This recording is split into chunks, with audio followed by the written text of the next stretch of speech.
मैंने तो अभी कुछ ही दिन पहले इसी पोएम के नीचे अशोक चक्रधर का नाम पढ़ा था। क्या बात कर रहे हो? वो भी निकला क्या ऐसा? ठीक रहा है लड़का। हाँ, दुनिया भर का टैलेंट तो तुम ही में भरा है ना। चलो आप तो रहने दो, आपने तो सब भारी हुई कविताएं सुनाई, शायद कोडिंग भी ऐसे ही करते होंगे, copy paste. Let's call on stage Jagdeep Kalra. I am sure बहुत बड़ी। लो भाइयों, फिर आ गया हूँ, कुछ कहने की अभिलाषा है। एक बार पिट चुका हूँ, दूसरी बार पिटने की आशा है। वो बाहर खड़ी है रामगली, जिसने मेरा इतना ख्याल रखा था। जाने से पहले झाड़ू और पोछा दोनों तैयार रखा था। तो भाइयों, मेरी तरह थोड़े धैर्य, थोड़े साहस से सुनिए मेरी जुबानी। कविता का शीर्षक है शबनम और मेरी कहानी।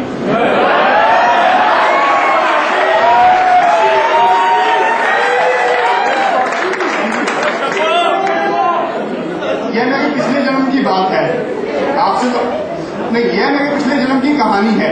आपसे तो कहा, बात बहुत पुरानी है।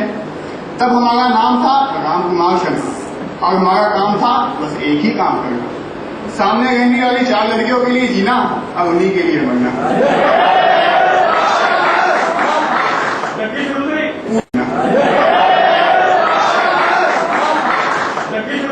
पूजा, प्रेरणा, खुशी मन को बहुत बाती थी। पूजा, प्रेरणा, खुशी मन को बहुत बाती थी, शबनम भी दिल को कम नहीं लुभाती थी। पूजा, प्रेरणा, खुशी मन को बहुत बाती थी, शबनम भी दिल को कम नहीं लुभाती थी। पर बड़े बूढ़ों को हमारा उनसे मरना पसंद नहीं आया। उन्होंने आके हमारे पिताजी को समझाया। बोले, बेटे से कहो कुछ काम धाम करे, मरना ही है तो देश काम के लिए मरे। हमने भी अपने पिताजी को सुनाया और अपना ये बाण चलाया। देश तो नौजवानों के लिए भाग्य विधाता है, लड़कियों का नंबर तो देश के बाद ही आता है। देश के लिए हम तो क्या, हमारे बच्चे ही मर जाएंगे, पर वक्त गुजर गया तो शबनम को शादी के लिए आप मनाएंगे।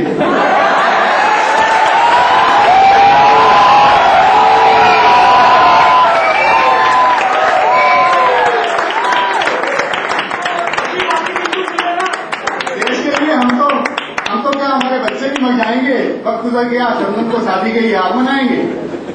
जाने क्यों हमारे मरने के पीछे इतना हल्ला है, अरे शबनम के पीछे तो सारे का सारा मोहल्ला है।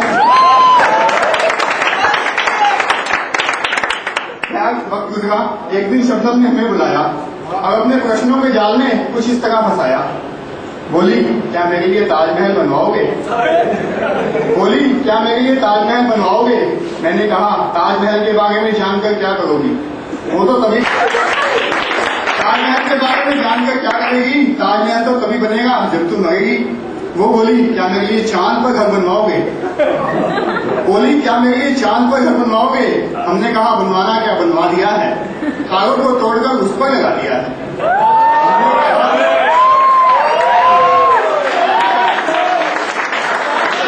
हमने क्या कहा, बनवाना क्या, बनवा दिया है, कारों को तोड़कर उस पर लगा दिया है।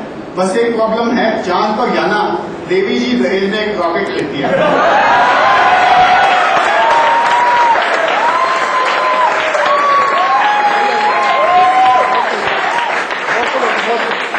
जो प्रॉब्लम है वो है चांद पर जाना, देवी जी दहेज में एक रॉकेट लेती है ना। हमारी हाजिर जवाबी सुनकर वो बार बार हो गई। कुछ इस तरह शबनम से हमारी मुलाकात हो गई। पिताजी को मनाना था, शादी कैसे होती वरना। हमारे पिताजी श्री ओम प्रकाश शर्मा पॉलिटिशियन थे, बड़े भारी, विचारों के गांधीवादी थे, पान खाने के आदी थे। सो हमने भी उन्हें चकाचक बनारसी पान का बीड़ा खिलाया और अपनी व्यथा को उनके सामने कह सुनाया। वो बोले, तो ये है तुम्हारे विचारों की टोकरी, नौकरी मिली नहीं पहले ही चौकरी। वो बोले, ये है तुम्हारे विचारों की टोकरी, नौकरी मिली नहीं पहले ही चौकरी। हमने कहा, आप बाप होने का इतना भी फर्ज नहीं निभाएंगे, इकलौते बेटे को एक नौकरी भी नहीं दिलवाएंगे। बाप होने का इतना भी फर्ज नहीं निभाएंगे, इकलौते बेटे को नौकरी भी नहीं दिलवाएंगे। वो बोले, बेटा अगर मैं नौकरी ढूंढ पाता तो भला पॉलिटिक्स में क्यों आता? हम भी पॉलिटिशियन बनूंगा। अब अपना तुर्क का पत्ता निकाला और पिताजी के सामने कुछ इस प्रकार से डाला। हमने कहा हमारी शादी के साथ बन सकते हैं आप हिंदू मुसलमान एकता की मिसाल। हमारी शादी के साथ बन सकते हैं हिंदू मुसलमान एकता की मिसाल। इलेक्शन भी तो आ रहे हैं इसी साल। Now there is nothing to hide, पिताजी थे हमारी side. Now there is nothing to hide, पिताजी थे हमारी साइड। अब बचा केवल एक शामियाना, शबनम के पिताजी को था मनाना। बचा था केवल एक शामियाना, शबनम के पिताजी को था मनाना। हम उनके पास बोले पहुंचे, वो बोले चलो। हम वहां पहुंचे, वो बोले चलो। हमने कहा चले पर कहाँ जाना है? वो बोले बेटे तुम्हारा धर्म चेंज करवाना है। वो बोले बेटे तुम्हारा धर्म चेंज करवाना है। हमने कहा फिर तो हमें नहीं आना है।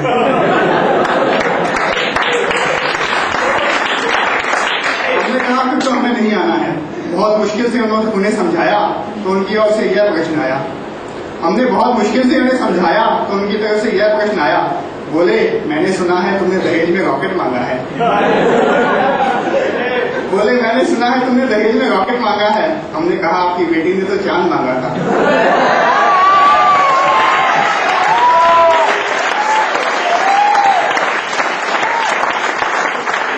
हमने कहा आपकी बेटी ने तो चांद मांगा था, हमने तो बस उसकी फरमाइश को खूंटी पे टांगा था। बस फिर क्या था, गाजे बाजे शहनाई, लड्डू पेड़े रसमलाई। शादी की हो गई पूरी तैयारी, पर बीच में आ गई धन की ठेकेदारी। फिर वही हुआ जो हर कहानी में होता है, कोई हंसता है कोई रोता है। कोई तो होगा यहाँ जिसने 16 जनवरी 1975 की अखबार पढ़ी थी। मुख्य पृष्ठ पर जो फोटो छपी थी वो मेरी ही लाश पड़ी। मुख्य पृष्ठ पर जो फोटो छपी वो मेरी ही लाश पड़ी थी। पर हमारी कहानी कुछ अलग थी, इस पे भगवान को भी तरसाया। हमारी कहानी अलग थी, इस पे भगवान को भी तरसाया। और इस जन्म में इसने मुझे रामकली को एक ही धर्म का बनाया।